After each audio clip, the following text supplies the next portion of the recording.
Hello everyone and welcome to this new episode of the Privacy Rules webinar series.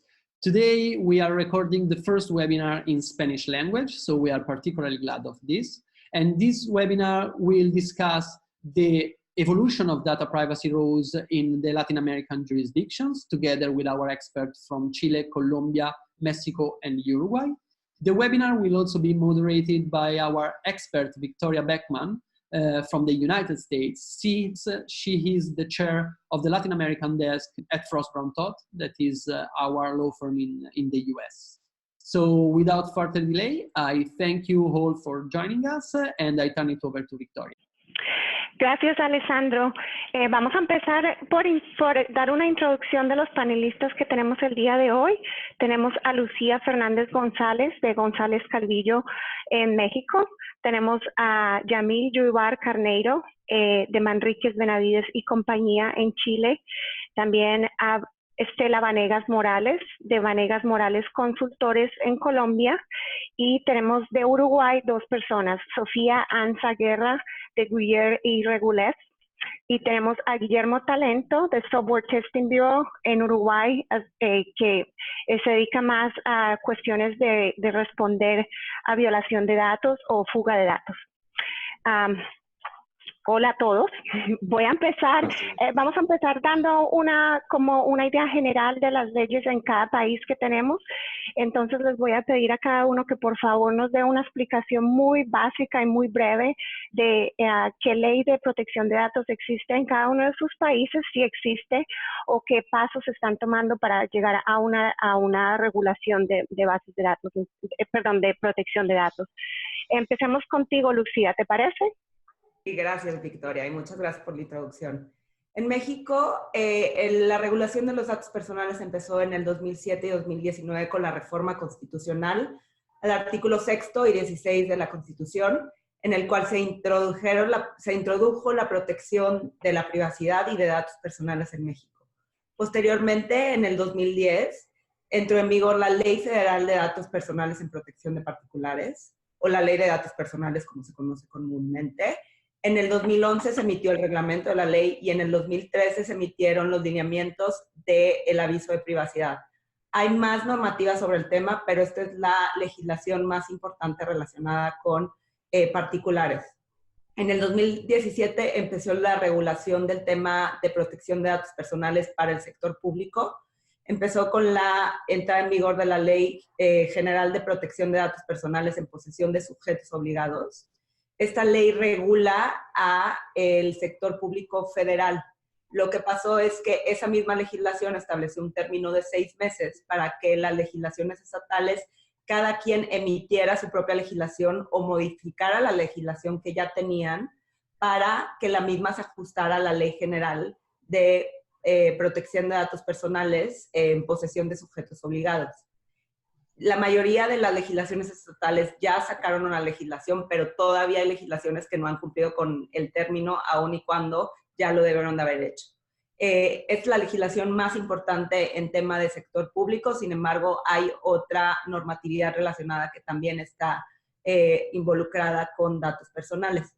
En cuanto a temas de derecho internacional, en el 2018 entró en vigor el Convenio 108 y su protocolo adicional.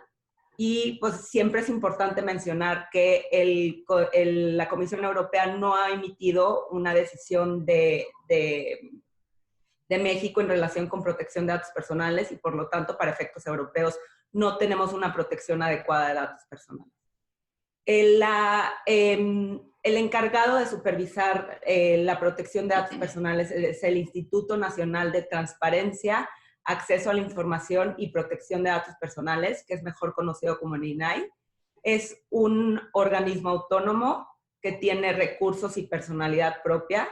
Antes se llamaba el Instituto Federal de Acceso a la Información y Protección de Datos, o IFAI, pero en el 2015, con la entrada en vigor de la Ley de Transparencia en México, decidieron cambiarle el nombre porque el INAI también está encargado para temas de transparencia.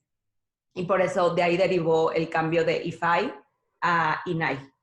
El INAI está encargado fundamentalmente de garantizar el derecho de acceso a las personas a la información gubernamental, obviamente a la protección de datos personales en posesión de particulares y del sector público federal, ya que a nivel estatal cada uno de las entidades federativas tiene su propio proceso conforme a su propia legislación, y también resolver sobre negativas de acceso a la información por parte de entidades o dependencias públicas. En cuanto a la protección de datos personales, las facultades más importantes del INAI es poder verificar que los particulares estén cumpliendo con la legislación y también poder sancionarlos. Esto se comienza a través de un procedimiento de verificación que el INAI puede comenzar de oficio o a petición de parte. Una vez que acaba el procedimiento de verificación, si el INAI comprueba que hubo algún tipo de violación a la legislación, puede comenzar con un procedimiento de imposición de sanciones, y en ese procedimiento se pueden establecer multas de entre $450 y $1.5 millones, en caso de que haya algún tipo de violación a la legislación de datos personales, y esas cantidades pueden ser aún mayores si se tratan de infracciones repetidas o si se tratan de infracciones relacionadas con datos sensibles. Y esa es en general la estructura básica de cómo funciona el tema de datos personales en México. Gracias Lucía por eso. Ahora pasemos entonces a Chile con Yamil. ¿Nos puedes dar también tú una introducción a cuál es la ley en Chile, si existe? Hola, ¿cómo están? No sé si me escucho bien. Sí. Ya, perfecto. Mira, nosotros tenemos efectivamente una legislación vigente sobre protección de la vida privada y datos personales desde el año 1998. Creo que fue una de las primeras leyes de la región sobre protección de datos personales. Sin embargo, en la actualidad se encuentra bastante desactualizada respecto de las últimas obligaciones y criterios y estándares que están establecidos principalmente en el Reglamento Europeo de Protección de Datos Personales. Pero de manera muy general, lo que contiene esta ley es una ley marco que regula la actividad de tratamiento de datos de manera bien genérica, aplicable tanto al sector público como privado, ya cuando se realiza una actividad de tratamiento de datos. Establece algunas definiciones técnicas también, y establece un estándar de tratamiento de datos, que solamente se puede efectuar cuando esta ley u otras disposiciones legales lo autorizan o el titular consiente expresamente en ese tratamiento de datos. Se establecen, sin embargo, varias excepciones a la necesidad del consentimiento para el tratamiento de datos. En este sentido, no requiere autorización cuando los datos provienen o se recolectan de fuentes que son accesibles al público, cuando son de carácter económico, financiero, bancario o comercial, o se contienen en otros tipos de listados que señala la misma ley. Tiene una regulación bastante escueta también en cuanto al tratamiento en sí de los datos personales. Ya establece la obligación para el responsable de eliminar o cancelar datos cuando su almacenamiento carece de fundamentación, o modificarlos cuando estos son erróneos o inexactos. Ya también establece la obligación de reserva para quien trata datos cuando estos datos no provienen de una fuente pública o una fuente de información pública. Establece ciertos derechos para los titulares, como el derecho, por ejemplo, de solicitar al encargado del tratamiento de datos información sobre los datos relativos a su persona, su procedencia, el destinatario, el propósito de almacenamiento, y la individualización de las personas u organismos a los que habitualmente son transmitidos estos datos. Ya también está el derecho de solicitar la eliminación, modificación, bloqueo en caso de que corresponda. Se establece un procedimiento que tiene, la verdad, bastante poca aplicación, que es un procedimiento de habeas data ante los tribunales de instancia civil de primera instancia. ¿Ya? Y este proceso es bastante poco idóneo porque es complejo y no es inmediato, no es efectivo para el titular para poder ejercer sus derechos ante la autoridad. Se regula la utilización también de datos comerciales y financieros de manera específica, y el tratamiento por órganos públicos también de datos personales, y también el tratamiento de datos sensibles. Como les comentaba en un principio, esta es una ley que tiene más de 20 años de vigencia, por tanto, en la actualidad en Chile se está discutiendo un nuevo proyecto de ley que sí incorpora todos los principios y todos los estándares del Reglamento Europeo de Protección de Datos Personales, que entiendo que voy a hablar de eso un poco más adelante. Eso en cuanto a la normativa legal. En cuanto al ámbito constitucional, nosotros desde junio del año pasado tenemos consagrado de manera expresa en la Constitución el derecho a la protección de datos personales, lo que implica, tiene dos consecuencias principalmente. Una para los ciudadanos, ¿cierto?, que es la posibilidad de ejercer el mecanismo de protección constitucional de derechos que tenemos nosotros ante las Cortes de Apelaciones, que es el recurso o la acción de protección o de garantías fundamentales o libertades básicas. Por tanto, con esta consagración a nivel constitucional, lo que se espera eventualmente es que quizás se amplíe el uso de este mecanismo constitucional de protección respecto al tratamiento de datos personales. Y en cuanto a las empresas, ya desde un punto de vista más práctico, la consecuencia de esto es el adelantamiento, ¿no es cierto?, de la obligación de incorporar ciertos estándares más altos dentro de su organización para el tratamiento de datos personales. Eso es lo que tenemos hoy en Chile. Sin embargo, entiendo que voy a hablar más adelante, o es posible, no sé si es que tenemos tiempo, de la nueva legislación que se está discutiendo, que es bastante interesante. Gracias. Gracias, Yamil. Ahora pasemos entonces a Colombia. Estela, ¿nos puedes dar, por favor, tu descripción de la ley de datos en Colombia? Bueno, buenos días y gracias por la introducción, Victoria. Les puedo contar, en Colombia la situación es similar a la que han expresado especialmente tal vez México. Nosotros tenemos una regulación constitucional desde el año 1991. En Colombia está contemplado el derecho a la habeas data como un derecho de naturaleza o de rango constitucional, lo cual por supuesto le da una jerarquía de la máxima importancia en nuestro país. Durante los primeros años, del año 91 al año 2008, se desarrolló de manera jurisprudencial esencialmente. Tenemos unos pronunciamientos jurisprudenciales muy importantes de nuestra Corte Constitucional, en los que básicamente se reglamentó especialmente como el derecho, o más que el derecho, las expresiones del principio de libertad manifestadas en la autorización que deben dar los titulares para el tratamiento de sus datos personales. Sin embargo, estuvo muy enfocado durante los primeros años a la regulación del habeas data financiero y crediticio. Eso significa que el punto especial de protección estaba en aquella información que un titular utilizaba para su tema de obtener un crédito o de pedir algún tipo de financiación. Por ello, en el año 2008 se expide la ley estatutaria. Colombia tiene algo bastante especial que yo quisiera resaltar, y es que nosotros tenemos dos leyes fundamentales en materia de habeas data. Una ley especial, que es a la que me estoy refiriendo, del año 2008, y una ley ómnibus, que es la que viene a salir o a ser expedida en el año 2012. Con la ley del año 2008, que es la ley 1266, se reguló el habeas data de carácter financiero y crediticio, y duramos con esta ley y con el acervo jurisprudencial, pues dándole, digamos, como las garantías que requerían los ciudadanos. Sin embargo, posteriormente nos dimos cuenta en el país que esto resultaba ser insuficiente frente a la multiplicidad de tratamientos que se venían dando de información personal, y por ello hay una iniciativa que se concluye con una ley, con la expedición de la ley 1581 del 2012. Definitivamente esta ley cambió el panorama completo del tratamiento de datos en Colombia, lo extendió a todos los campos e hizo que todas las personas que hoy manejan información de titulares tengan responsabilidades frente a este tipo de tratamientos. Esa ley, que es nuestra ley 1581, ya fue reglamentada, tiene y mencionaría dos reglamentos básicos.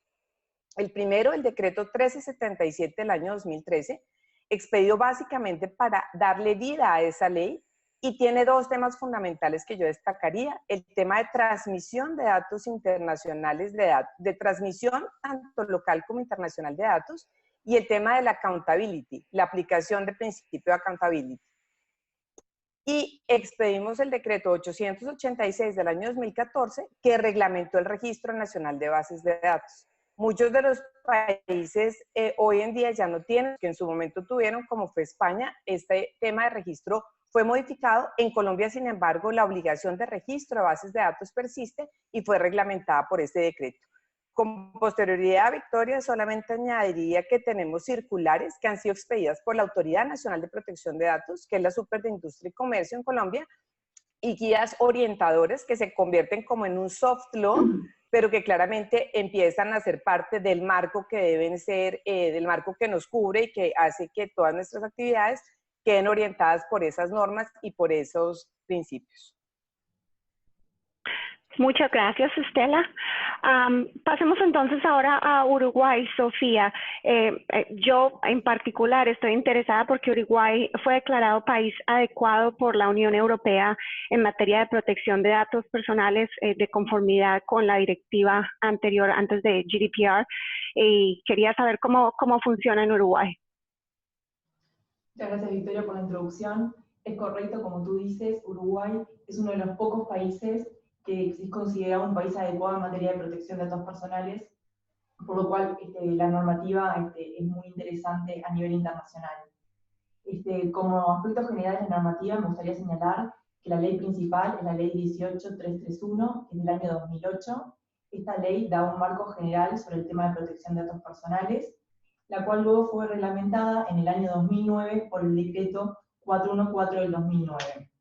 La ley 18331 crea la Unidad Reguladora y de Control de Datos Personales, que es la unidad encargada de protección en temas de datos personales, por supuesto de fiscalización también, y sancionatorios. A nivel internacional, el tema sancionatorio es un poco más bajo, las multas que puede aplicar, porque llegan al entorno de los $63.000, no son tan elevadas como en otros países. Igualmente, por lo que es en el mercado, son sumas importantes. Básicamente, la ley tiene ciertos principios generales que me parece importante destacar. En principio, el tema de la legalidad. Se entiende que en Uruguay las bases de datos son legales siempre y cuando estén registradas frente a la Unidad Reguladora y de Control de Datos Personales. Esto no importa dar información sobre el contenido en sí de la base, sino que lo que hay que informar a la Unidad Reguladora y de Control de Datos Personales es qué tipos de datos se tratan, quién es el responsable, cuáles son las medidas de seguridad que se prevén, si hay transferencias de datos personales o no. Básicamente es eso, y eso es uno de los principios rectores de la ley. Otro principio es el tema del consentimiento. En principio, para tratar datos personales en Uruguay es necesario tener el consentimiento previo, expreso e informado del titular de los datos. Existen obviamente algunas excepciones, como comentaban de las demás jurisdicciones, ejemplo, cuando la información es accesible al público, o cuando la información está muy limitada a nombre, apellido, documento de identidad, etc. Pero en los demás casos es necesario contar con el consentimiento, no solamente para recoger los datos y tratarlos, sino también para transferirlos internacionalmente. Otro principio general que ilustra toda la ley es el principio de seguridad de los datos.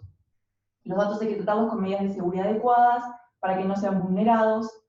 Otro principio es el tema de la finalidad, que me parece muy relevante, y es que en Uruguay los datos solamente pueden ser tratados para la finalidad que motivó su obtención, por lo cual si se obtuvieron para una finalidad determinada, luego no puede cambiarse la finalidad para la cual son tratados, y eso también importa que cuando los datos ya no son necesarios, deben eliminarse. El principio es que los datos son solamente los que se tratan, son los que son estrictamente necesarios, y si no, la entidad no debería tenerlos. Otro principio es el principio de responsabilidad. Los titulares de base de datos y responsables de tratamiento son responsables del uso que dan esos datos y deben, en caso que no cumplan con la normativa aplicable, responder frente a la unidad de control. Básicamente esos son los principios. Como tú bien decías, y me parece importante destacar, Uruguay está alineado a la normativa europea. La ley 18331 está inspirada en la directiva anterior, en la directiva del 95. Esto hizo que Uruguay ratificara el convenio 108 y que posteriormente en el año 2012 fuera considerado por la Unión Europea como un país adecuado en materia de protección de datos personales. Esto lo que hace es que nosotros estemos muy enfocados en la normativa europea y por supuesto todo cambio nos importa mucho y la unidad de control lo sigue muy de cerca. Por eso más adelante, si nos da el tiempo, podemos comentar algunos cambios que van a haber acá en Uruguay, sobre todo en virtud de la aprobación de la GDPR. Muchas gracias. Bueno, todos hemos hablado sobre la ley en general y parte de la ley, como sabemos, y parte de una de las cosas que hay que poner más atención en cuestiones de privacidad es cuando hay una fuga de datos o una violación a las leyes de datos. Entonces, para eso tenemos hoy a Guillermo Talento. Guillermo, ¿cómo estás? ¿Nos podrías dar también una idea general de cuáles son las mejores prácticas que tú recomiendas en términos de prevenir un incidente de violación o fuga de datos y cómo lo manejan ustedes en Uruguay. Bueno, sí. Buenos días, muchas gracias por la presentación, Victoria. Bueno, bienvenidos a todos. Permítanme que voy a compartir un pequeño documento que se los pasé a todos igual por correo, pero para ir directamente al punto que tú planteas, básicamente el principal elemento que tenemos que tener en cuenta para la prevención de incidentes de fuga de datos es estar preparados. Entonces, para estar preparados, lo primero es saber cuáles son los datos críticos o qué información es la que tenemos que proteger, o sea que tenemos que tener una identificación de las mismas, hacer un relevamiento, conocer cómo y dónde se almacena, sobre todo porque la información puede estar en distintos medios, podemos tener información en medios físicos, que en general tiene ciertos riesgos diferentes de la información que se almacena en medios informáticos. Sobre todo pensando en la información que se almacena en medios informáticos, es muy importante tener implementado un buen plan que nos permita recuperar la información frente a algún incidente catastrófico. Y si quieren después podemos mencionar algunos de esos tipos de incidentes, los más comunes que están sucediendo hoy en día. También como parte de la prevención es necesario tener un plan establecido para actuar cuando efectivamente pasa un incidente. En general, las empresas que no están preparadas con un plan establecido actúan en la emergencia de forma errónea y generalmente en la urgencia por intentar resolver el problema generan daños peores de los que intentan resolver. Entonces, la recomendación principal en términos de prevención es, bueno, conocer efectivamente qué datos tenemos que proteger y tener un plan establecido de cómo tenemos que actuar frente a un caso de que se produzca un incidente. Si lamentablemente se nos produce un incidente, bueno, las recomendaciones que nosotros hacemos a nuestros clientes es, primero, ejecutar lo que está en el plan. O sea, de vuelta, no improvisar. La improvisación es el enemigo número uno en esos casos. Lo siguiente que recomendamos, y esto también depende de cada país, hay que apoyarse mucho en la ley, lo que diga la ley. En algunos países, sobre todo los países anglosajones, la necesidad de denuncia para las empresas que cotizan en bolsa está fuertemente establecida. En otros países no están así, eso depende de cada jurisdicción y ustedes son mucho más entendidos en el tema de cómo aplica en cada lugar. Pero la recomendación siempre es denunciar a las autoridades competentes los incidentes que se hayan producido. Primero, porque bueno, es una forma también de ustedes estar de acuerdo a la ley en general, y a su vez para obtener ayuda de un centro especializado que en general existe en cada país, que se conocen como CERT, que viene de la sigla en inglés de Computer Emergency Response Team, que cada país básicamente establece un equipo de respuesta frente a los incidentes de seguridad informática. ¿Por qué esto es importante? Bueno, porque muchas veces estos incidentes que se producen detrás de la brecha a los datos, podemos encontrar actores que son actores que responder a países o organizaciones mafiosas que tengan un nivel de competencia tecnológica que excede al de la competencia de la propia firma. Entonces la recomendación siempre es apoyarse en los equipos técnicos de los países que en general pueden estar más a la par de quien está realizando el ataque sobre nuestros datos. En el caso de Uruguay existe un CERT y también existe a nivel de la policía un departamento que se llama Delitos Informáticos. Con esos dos casos en general creo que en Uruguay, pero Sofía puede después comentar si me está faltando algo, serían los pasos desde el punto de vista legal de con quién tratar la denuncia. La siguiente recomendación es más también al tema de, bueno, obtener qué información efectivamente o tratar de determinar qué información fue afectada y comunicarla en forma clara a las personas a que fueron afectadas. O sea, el peor recomendación que podemos dar a alguien es ocultar el evento. Porque finalmente esto se conoce y los rumores son el peor enemigo de un incidente de fuga de datos. O sea, el rumor va creciendo exponencialmente y de algo que de repente era mínimo y que bien comunicado se podía gestionar en forma adecuada, cuando dejamos que crezca el rumor, se traduce en un impacto muchísimo más grande para las compañías. A su vez, lo otro que recomendamos es brindar asesoramiento a aquellos que fueron afectados. de vuelta, esto va de la mano con comunicar claramente qué información fue afectada. Si alcanza solamente que se le robó las contraseñas y sus credenciales de acceso, por ejemplo, a un sitio bancario, que sea, bueno, asesorarlos rápidamente, montar un sitio de respuestas que los ayude a cambiar las contraseñas, bloquearle las cuentas en forma proactiva, en fin.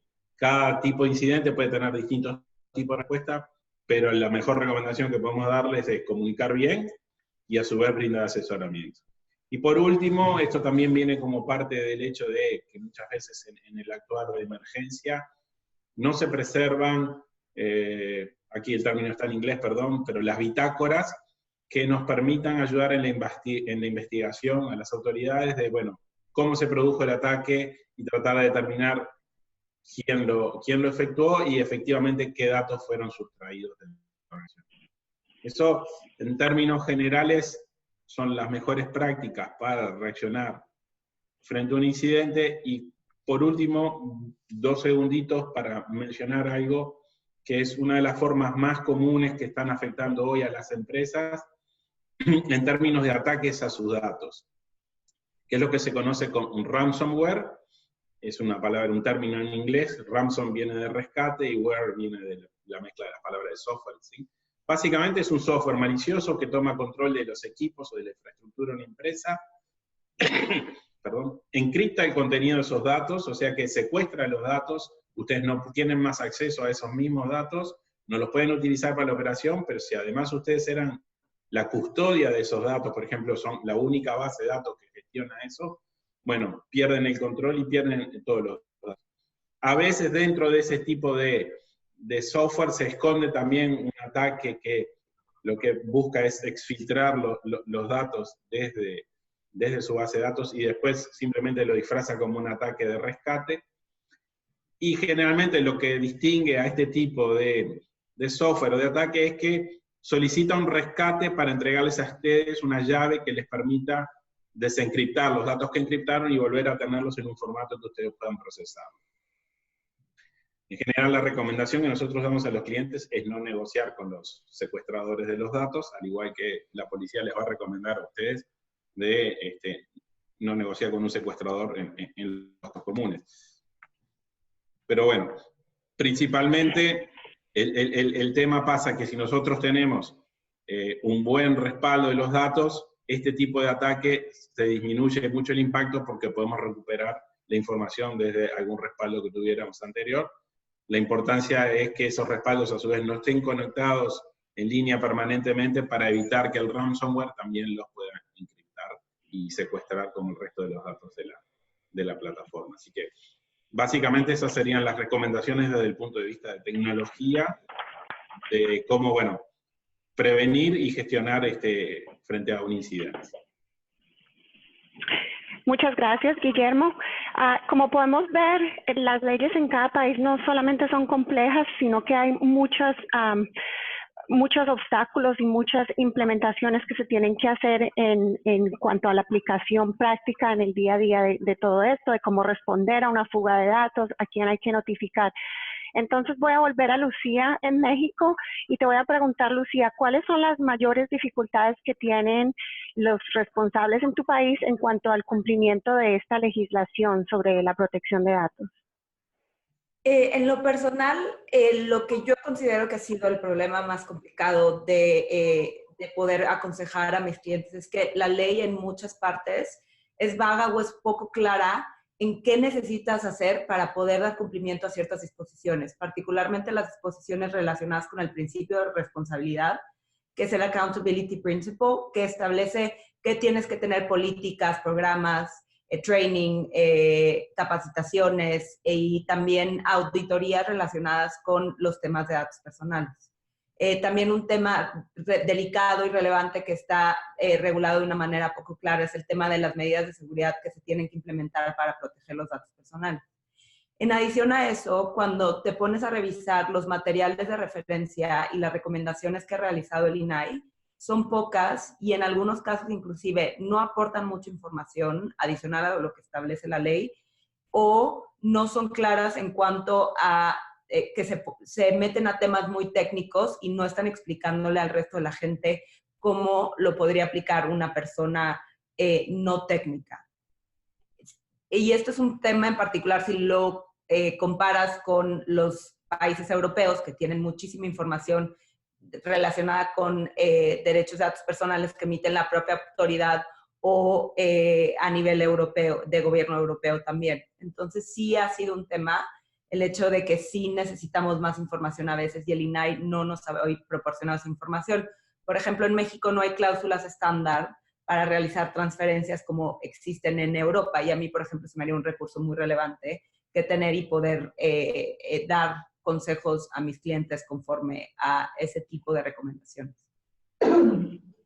Ok, y en ese caso, por ejemplo, en el que no hay, entonces ustedes miran o es relevante de alguna manera las recomendaciones y la guía que da el European Board o que dan en cuanto a GDPR o algo así. ¿Es algo que se puede adoptar más o menos? Sí podría adoptarse y sí, de hecho el INAI, él ha sacado en resoluciones referencias a temas de resoluciones europeas relacionadas con datos personales. Entonces sí es algo que se hace, pero no necesariamente es algo que te va a aceptar la autoridad. La tendencia internacional es muy importante y sí se tiene que tomar en consideración, pero sí quedaría a discreción del INAI si considera o no que aplica conforme a la legislación mexicana y conforme a las resoluciones que ellos han emitido en el pasado. Gracias. Lucía, voy a pasar a Colombia ahora con Estela y le voy a hacer la pregunta muy parecida. Estela, ¿cuáles consideras que han sido los temas más controvertidos o más difíciles de aplicar o de llevar a su completa aplicación desde que se expidió la ley en el 2012, la ley 1581? Bueno, pues gracias, Victoria. Coincido prácticamente en un 90% con los aspectos mencionados por Lucía en México. Y me voy a explicar para ser más claro porque hay esa gran coincidencia. Uno, creo que en Colombia ha costado bastante, digamos, esfuerzo poder llegar a tener parámetros consistentes que garanticen el principio de seguridad jurídica para todos los responsables del tratamiento. Esto significa que tenemos un marco normativo que cuando es objeto de interpretación frente a un caso específico, todavía la casuística no está tan depurada y los responsables del tratamiento que hacen o implementan lo que consideran que es adecuado para cumplir con la norma, muchas veces se enfrentan a fallos disímiles por parte de la autoridad que evalúa o gradúa de una manera diferente determinado tipo de conducta o de incumplimiento. Entonces, hoy en día, la aplicación precisamente de este principio de accountability en Colombia, el de responsabilidad proactiva, ha generado mucha expectativa, se vuelve, digamos, como el pilar fundamental para garantizar un cumplimiento efectivo de la norma, pero también deja a los responsables del tratamiento en una situación que todavía no es tan clara respecto de qué va a ser tenido en cuenta por la autoridad colombiana como un cumplimiento efectivo de ese principio. El segundo tema, sin lugar a dudas, el tema de implementación de medidas de seguridad. Como lo mencionaba Guillermo previamente, el tema de incidentes o brechas de seguridad es uno de los más importantes en materia de protección de datos personales. La norma colombiana lo previó desde el principio y señaló que la superintendencia, que es nuestra autoridad de protección de datos, iba a dar unos lineamientos sobre cómo se debían implementar las medidas de seguridad e iba a haber una mayor como materialización o mayor ejemplificación de lo que debía ser considerado como un incidente de seguridad. Sin embargo, la autoridad prefirió dejar esto en el espectro propio de cada uno de los responsables y encargados del tratamiento. No se emitieron estas normas posteriores que regularan el tema de medidas de seguridad y hoy hay una falta de claridad total sobre qué se debe considerar un incidente y qué no. En Colombia, a diferencia del GDPR, cualquier incidente, que en este caso sería cualquier afectación de la integridad, de la seguridad y de la confidencialidad de la información, debe ser informado a la Autoridad de Protección de Datos Personales. Pero no hay mayores referentes, como los puede haber en Europa con el GDPR y con los pronunciamientos de las autoridades europeas, que le permitan a una entidad ir más sobre seguro en un procedimiento claro de reporte frente a la superintendencia. Y tal vez por último, Victoria, mencionaría el tema de volver esto fácil para todos los responsables y encargados del tratamiento. Yo creo que el reto de los que hoy estamos trabajando en privacidad es lograr pasar de cumplimientos formales a cumplimientos efectivos y lograr que las personas entiendan claramente dónde están sus mayores responsabilidades y dónde están los mayores esfuerzos que deben ser realizados. En eso estamos. El tema de Registro Nacional de Bases de Datos permitió que las personas se pusieran como al día en la tarea de hacer un análisis sobre sus bases de datos, pero muchas empresas se quedaron en eso y consideraron que cumpliendo con el registro ya cumplen con protección de datos personales, lo cual sabemos que no es así. Entonces creo que el mayor reto ahorita es saber que esto es algo dinámico y que nos exige y le exige a todos los responsables encargados actuar permanentemente en ello. Muchas gracias, Estela. Ahora ya hablamos de los obstáculos o las dificultades en la aplicación de estas leyes. Hablemos entonces de lo que viene en cuanto a evolución de las leyes en diferentes países. Y Yamil, tú mencionaste que nos ibas a hablar sobre la evolución o el proceso de la ley en Chile. Entonces, ¿nos podrías dar alguna perspectiva sobre eso? Claro, mira, efectivamente se está discutiendo en este minuto en el Congreso un proyecto de ley que ingresó el año 2017, patrocinado por el Poder Ejecutivo, que cuenta con apoyo político transversal y que lo más probable es que se apruebe en el corto plazo, y que incorpora como fuente de este proyecto de ley la mayoría de los principios, procesos y garantías que establece el Reglamento Europeo de Protección de Datos Personales y también las recomendaciones que ha hecho la OCDE a Chile como Estado miembro de esta organización. En términos generales, lo que establece este proyecto de ley, en primer lugar, la consagración de varios principios rectores, como el principio de licitud del tratamiento, finalidad, proporcionalidad, calidad, el principio de seguridad, que no está en la ley que tenemos actualmente, el principio de responsabilidad y también el principio de información. Además, se refuerza y se amplía los derechos de los titulares de los datos, se establecen los derechos ARCOP, que son el derecho a acceso, rectificación, cancelación, oposición y portabilidad. Se establece el consentimiento del titular como la principal fuente de legitimidad del tratamiento de datos, el cual debe ser libre, informado, inequívoco y otorgado de forma previa al tratamiento, y específico en cuanto a sus fines y a su finalidad. Además, se establecen una serie de responsabilidades para el responsable de tratamiento de datos, como son la de acreditar la licitud del tratamiento, deberes de información, de reserva, de confidencialidad, de información, transparencia, y el deber también de adoptar medidas de seguridad y de reportar las vulneraciones a dichas medidas de seguridad. Se establece la obligación de reporte que no la tenemos actualmente en nuestra legislación. Además, se establecen también nuevos estándares para el tratamiento de datos sensibles y de categorías especiales de datos personales, como aquellos relativos a la salud, datos biométricos, datos relativos también al perfil biológico humano. Se establecen nuevos estándares también para el tratamiento de datos personales de niños, de niñas y adolescentes, la regulación del flujo transfronterizo de datos personales, modernización de los estándares del tratamiento de datos personales por parte de los organismos públicos. Yo creo que lo más importante es la creación de una autoridad autónoma de control, que no la tenemos hoy día en Chile y que en el proyecto de ley se denomina Agencia de Protección de Datos Personales, que va a ser la encargada de velar y fiscalizar el cumplimiento de esta normativa. En un principio se pensó crear una nueva autoridad autónoma, independiente del Poder Ejecutivo,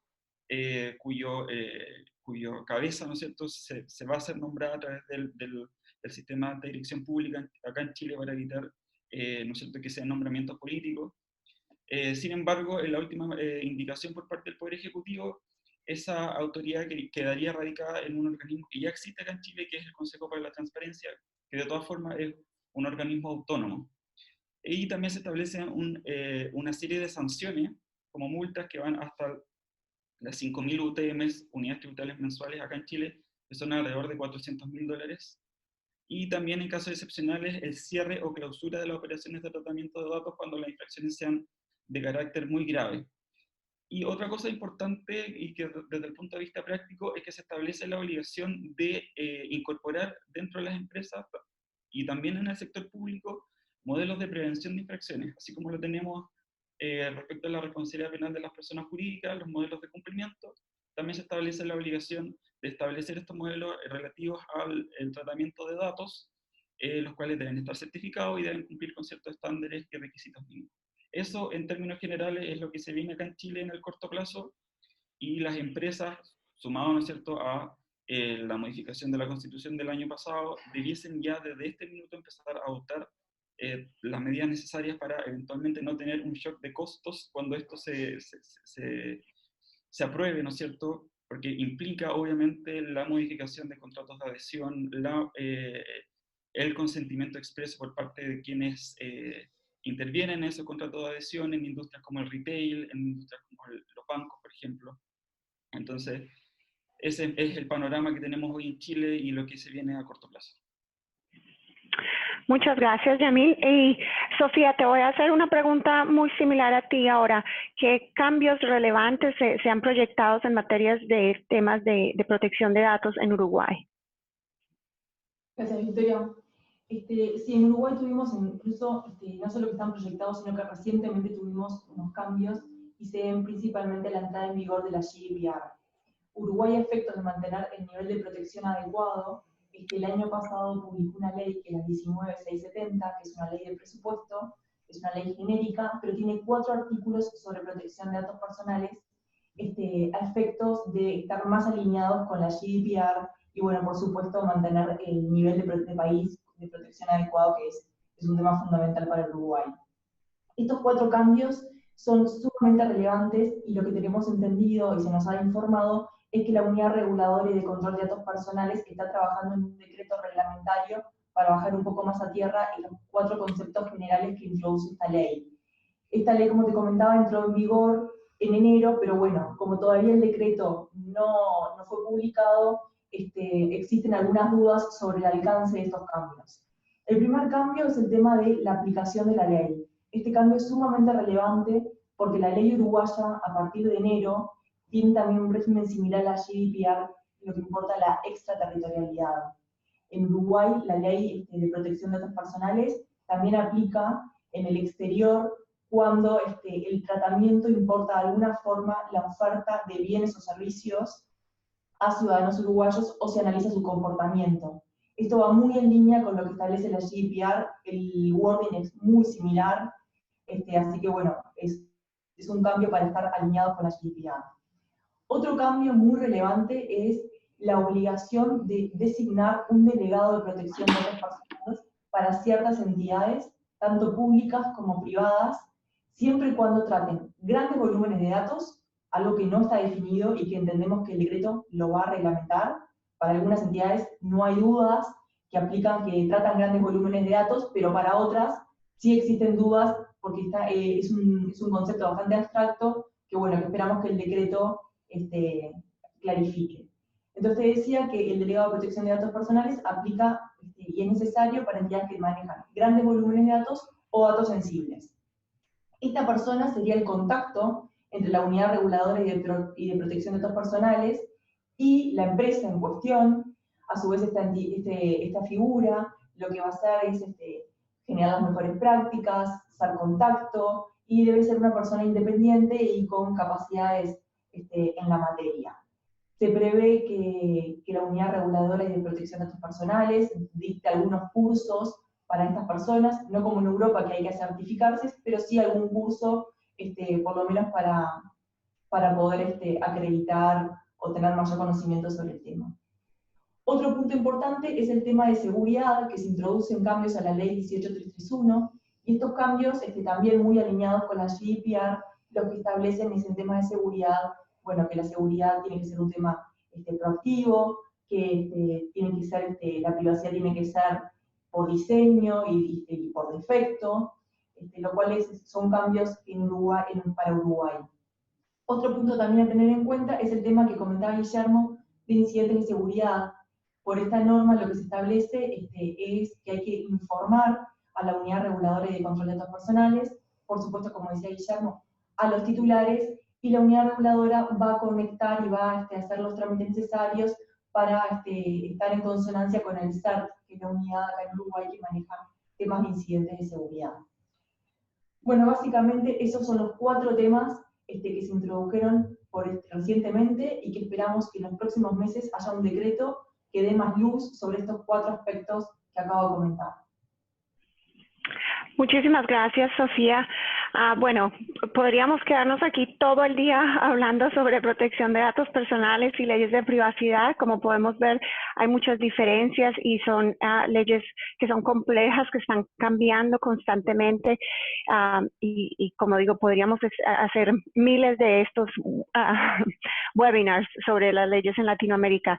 Quería entonces ahora agradecerles a todos por su participación, por su tiempo, a Lucía, a Stella, a Yamil, a Guillermo, a Sofía, a todos ustedes por darnos toda la información, y con esto concluimos el webinar de hoy. Muchas gracias. Bueno, muchas gracias a todos. Victoria. Y un gusto conocerlos.